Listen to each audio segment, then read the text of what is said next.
শেখ হাসিনা জামাত নেতাদের ফাঁসি দেওয়ার জন্য 2010 সালের 25 মার্চ গঠন করেছিলেন আন্তর্জাতিক অপরাধ ট্রাইব্যুনাল। সেই ট্রাইব্যুনালে জামাত ইসলামের অনেক নেতাকে ফাঁসি দেওয়া হয়েছে।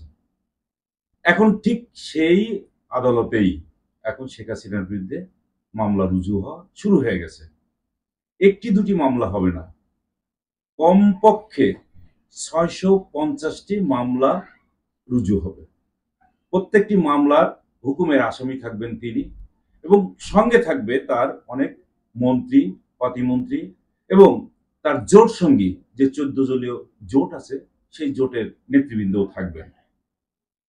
এবং এই সমস্ত নেতারা এক সময় এই জামাত নেতাদের ফাঁসি দেওয়ার জন্য খুবই সোচ্চার ছিল। এখন তারাও এই আইনে ফেঁসে যাচ্ছে। তার মূল কারণ হচ্ছে সম্প্রতি বৈষম্য বিরোধী ছাত্র আন্দোলনের সময়, বিশেষ করে 16ই জুলাই থেকে 5ই আগস্ট পর্যন্ত যত ছাত্র হত্যা হয়েছে, বিশেষ করে পুলিশের গুলিতে, বিভিন্ন আইন শৃঙ্খলা রক্ষাকারী বাহিনীর গুলিতে যে নিরীহ নিরস্ত্র শিক্ষার্থীরা নিহত হয়েছে, তাদের বিরুদ্ধেই হয়েছে মূলত মানবতা বিরোধী অপরাধ। এক দুইজন নয়, আন্তর্জাতিক মানবাধিকার সংস্থা তাদের বিভিন্ন রিপোর্ট থেকে নিয়ে যে রিপোর্টটা পেয়েছে, সেখানে তারা দেখিয়েছে 650 জন। আমাদের একজন উপদেষ্টা তিনি ভারতের একটা পত্রিকায় সাক্ষাৎকার দিয়ে বলেছেন যে এই আন্দোলনের সময় কমপক্ষে 1000-এর উপরে শিক্ষার্থী নিহত হয়েছে। অসমর্থিত বিভিন্ন সূত্র থেকে জানা গেছে যে প্রায় 1567 জন শিক্ষার্থী এই সময়ের মধ্যে নিহত হয়েছে, আর আহত হয়েছে 17,000-এর উপরে।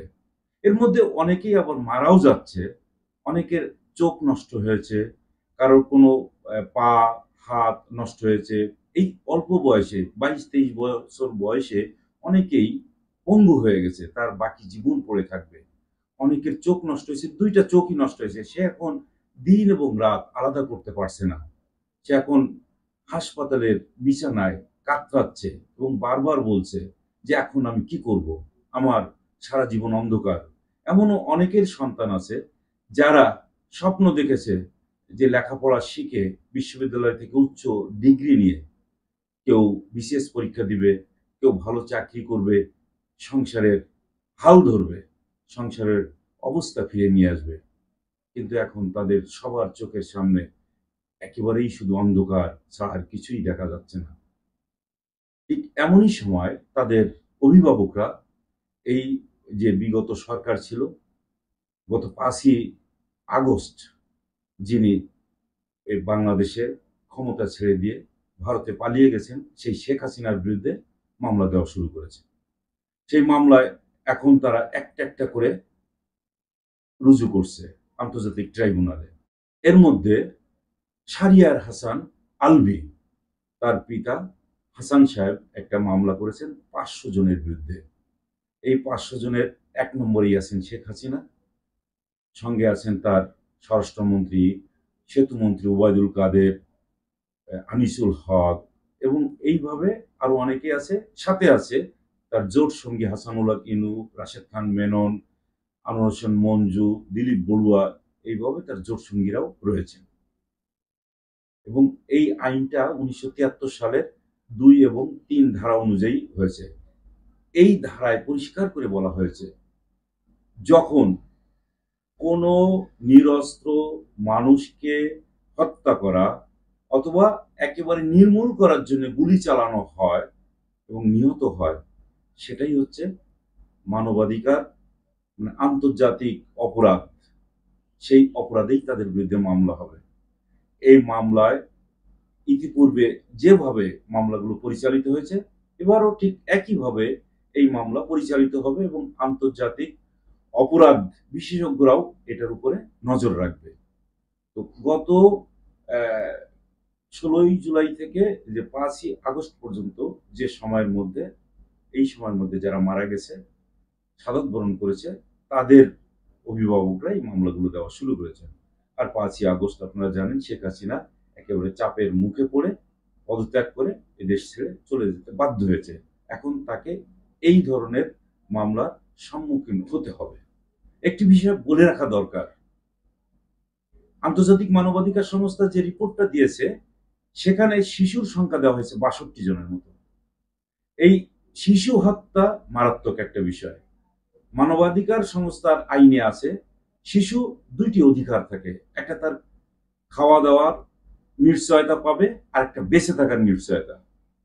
শেখ হাসিনা তার আইন শৃঙ্খলা রক্ষাকারী বাহিনী দিয়ে এই শিশুদের সেই অধিকার খর্ব করেছে।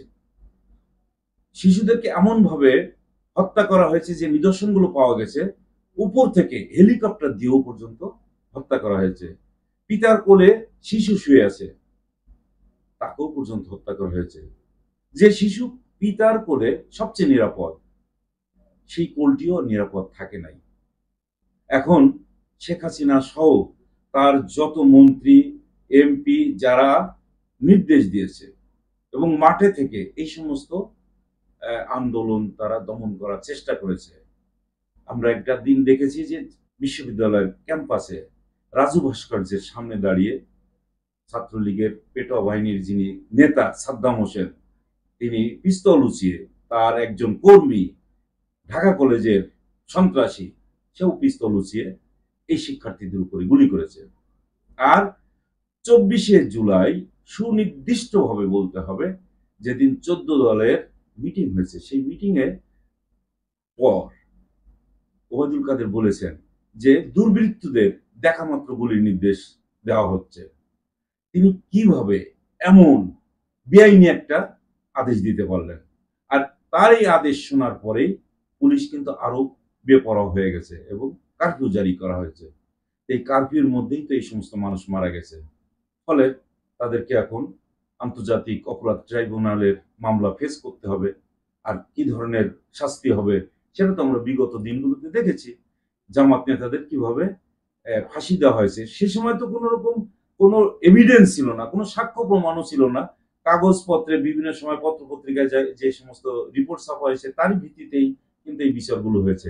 আর এখন চাক্ষুষ প্রমাণ রয়েছে, এক একজন সাক্ষী দিচ্ছে, বহু লোকজনে সাক্ষী দিচ্ছে এবং ইথারে ইথারে ভাসছে কাকে কিভাবে গুলি করা হয়েছে, কাকে এপিসি থেকে ফেলে দিয়ে, একটা লাশ ফেলে দিয়ে মাটিতে ফেলে দিয়ে চলে গেছে, সেটা এখন ভাইরাল হয়ে আছে।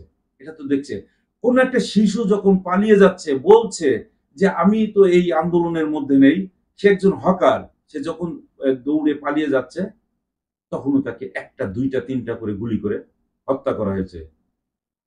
আর আবু সাইদ যে বুক চিতিয়ে দাঁড়িয়েছিল, বলেছে যে আমি আমার অধিকার আদায় করতে চাই, যতক্ষণ অধিকার না পাবো ততক্ষণ আমি রাস্তায় থাকবো। সে বুক চেতিয়ে দাঁড়িয়ে বলল যে চালাও গুলি আমার উপর।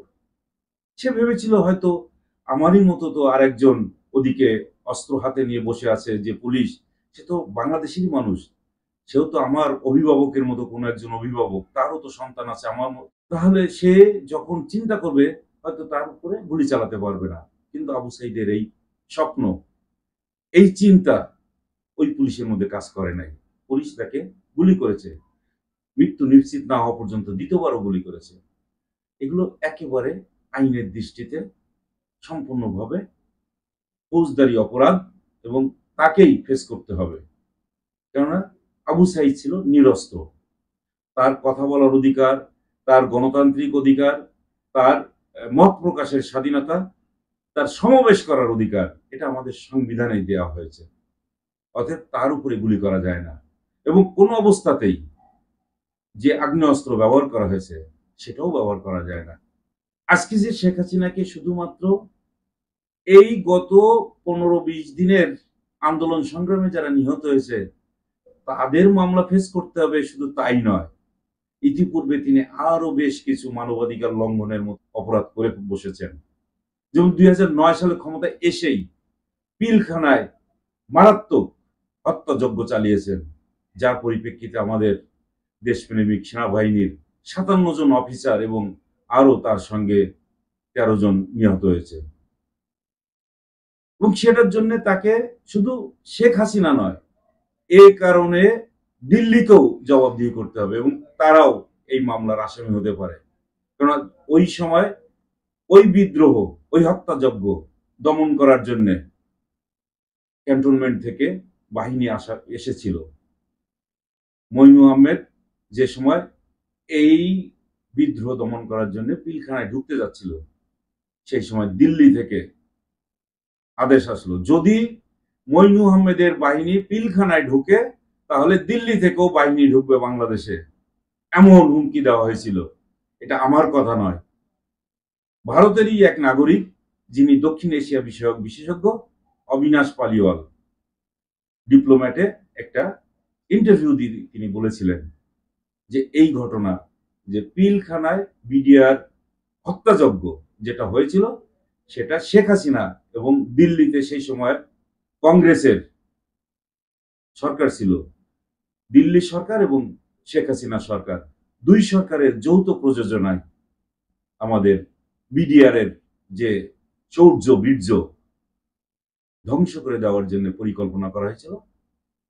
সেই কারণেও আরেকটি অপরাধ সংগঠিত হয়েছে এবং সেই অপরাধের জন্য আন্তর্জাতিক অপরাধ ট্রাইব্যুনালেও মামলা হবে। এবারও শিক্ষার্থীদের উপরে যতবার গুলি চালানো হয়েছে সবগুলোর নির্দেশ দিয়েছেন তিনি।